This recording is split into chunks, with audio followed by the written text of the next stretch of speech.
Hello dear students, in this video we are going to discuss about current electricity.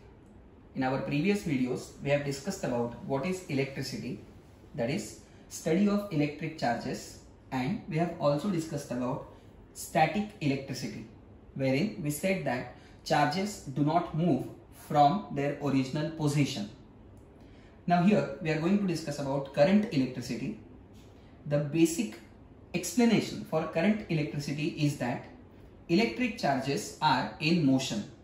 When charges move from one place to another place, we call that as current electricity.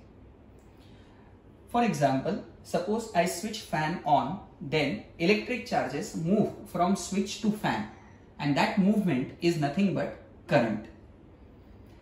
We have also discussed about electric charges, that there are two types of electric charges, positive and negative. Positive charges are present inside the nucleus and hence they do not move.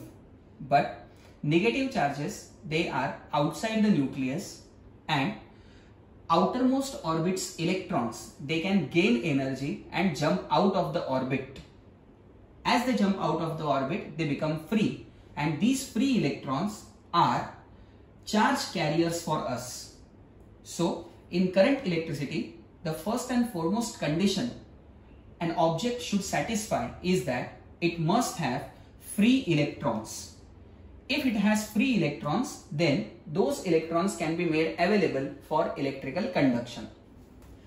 Now, if the electrons are free, then they will be moving randomly here and there. To explain that, you can consider the diagram that I have drawn over here. It is nothing but a section of a conducting wire, maybe a copper wire. You can see that there are free electrons present in the wire along with positive ions. So these electrons are nothing but they have come out from these atoms, and so these atoms have now turned into positive ions. So these free electrons, they are moving in random motion. Some electrons are going here, some are going towards this direction, and so they will keep on colliding with each other. If these electrons keep on colliding with each other, then it will be difficult for electrons to maintain unidirectional flow. Now what is unidirectional flow? Suppose I again consider example of switch and fan. You always want electrical energy to be moving from switch to fan, that is in one direction only.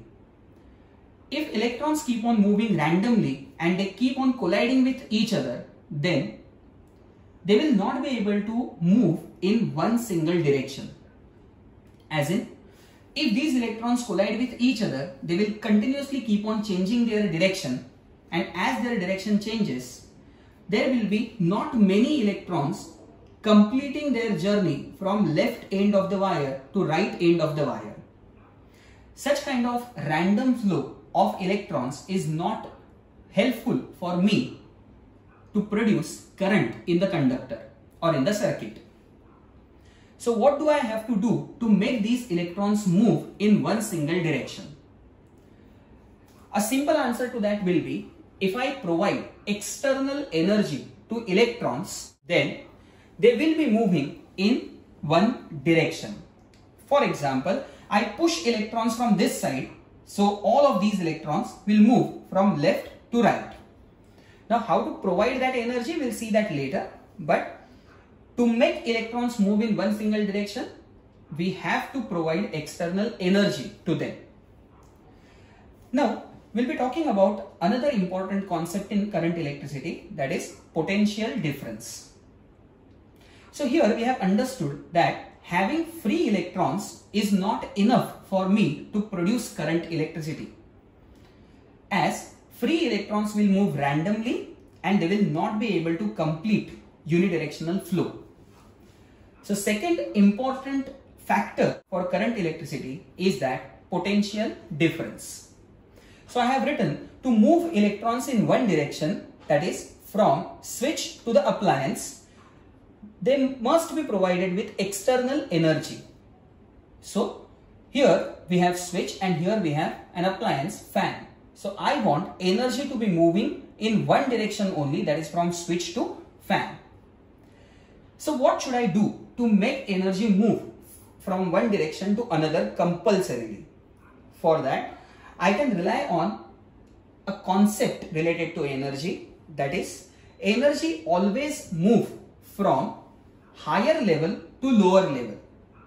That is, energy always move from higher potential to lower potential. I hope you know that potential is nothing but a similar word to energy or synonym to energy.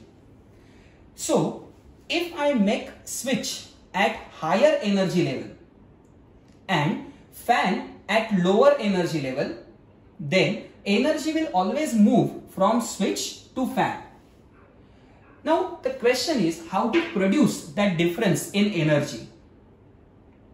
To produce that difference in energy levels of these two ends of the electric circuit, that is switch and fan, I can use external device, that is cell or battery. So suppose I am having switch over here and a device, maybe a bulb over here. What I have to do is I have to make all the electrons in this conductor to move in one single direction. To make them move in one direction, I will connect them to external energy supply, that is cell. Cell is a device which is indicated like this with two lines, a bigger and smaller. Bigger line indicates positive terminal of cell, whereas smaller line indicates negative terminal of cell. Positive terminal, it has higher energy level, whereas negative terminal has lower energy level. And hence, whenever connected in circuit, energy will travel from positive terminal to negative terminal. Which energy we are talking here? We are talking about current electricity, so electrical energy. And so, we always indicate direction of current, that is from positive to negative.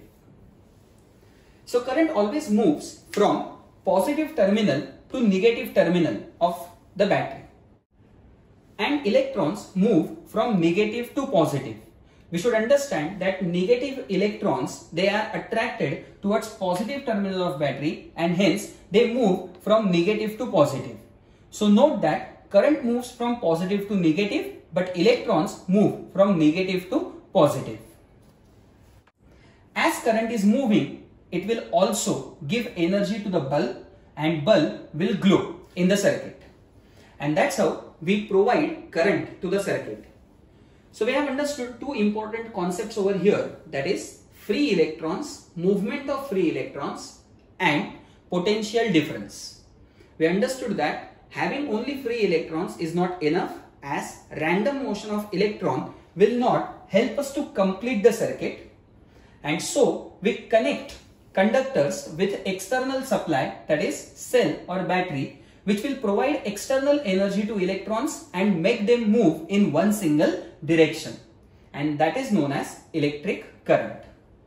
Thank you.